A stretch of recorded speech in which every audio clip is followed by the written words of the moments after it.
Welcome to WonderFiles Kids. Every week, we open a new file, true stories and big ideas that make children brave, curious, and ready for the world. This is file number 2. Have you ever fought with a friend over something small and then completely forgotten what the fight was even about? What if the biggest wars in history started the same way? Hi, I'm Leo, and today's file is about the biggest question I could think of, Fem. Why do people go to war? I had a lot of questions, so I dug into the file. A war is when two groups, usually countries, decide that fighting is the only way to solve a problem between them. Wars can last days or decades, and they always cost something: land, money, and most importantly, lives. In the last 100 years alone, wars have affected nearly every country on Earth. But here's the thing: wars don't start with bombs. They start with ideas.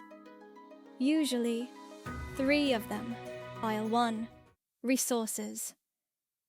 Sometimes 2 groups need the same thing: water, land, oil, food. When there isn't enough for both, tension builds. History is full of wars that started because 2 sides both said, "This is ours." File 2. Power.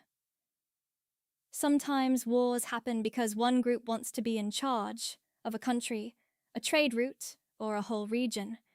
History's biggest empires were built this way, and most of them eventually fell for the same reason they rose: someone else wanted the power back. File 3. Identity. This one is harder to explain.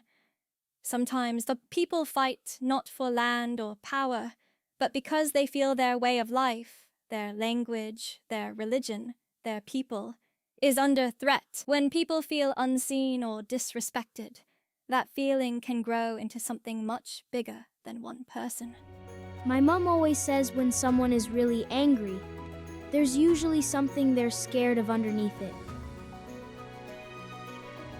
I think that's true for countries too. Here's what I want to know from you, Kem. If you were in charge of 2 countries that were about to go to war, Sim, what's the first thing you would do? Think about it. Seriously. Drop your answer in the comments, Sim. I'm reading every one. Here's what's easy to forget when we talk about wars between countries. Wars happen to people. Real children, real families, real schools and homes. But here's what the files also show. For every war, there were people who chose a different path.